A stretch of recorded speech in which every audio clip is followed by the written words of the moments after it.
We are barreling into a me first, we first, America first future. If there was ever a year we needed Easter, it is this one. If there was ever a time for a resurrection, it is now. We walk streets and navigate spaces more divided than ever.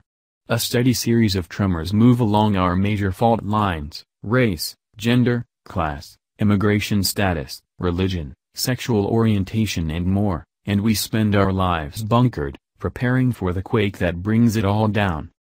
Our days seem to move to the rhythm of the man in the White House, even those of us who resist him. Depending on where you stand, each lashing out of his generates either a cheer or an outcry. It becomes a shifting tide of energy tossing waves of rage first out toward the ocean, and NBSP, and then back on the shore. We are barreling into a me first, we first, America first future. We cannot feed the hungry and nourish ourselves, they say. We cannot protect refugees and ensure the safety of our own families, they say. We cannot specifically value black life and more generally love all life, they say. We must narrowly and carefully define the boundaries of our we, and place well-armed sentries atop newly fortified walls. This is a turning in time. A turning on time. And we are indeed shifting and turning, back into something we have been before and said we would never be again. In the middle of all of this, for some of us, there is Easter. A mystical break in rawly natural times. A faultless man absorbs the faults of others. A hated man refuses to respond to scorn.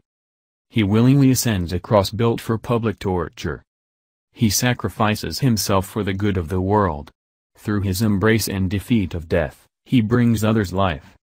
The scriptures that tell the story are jarring, juxtaposed against the values of our days.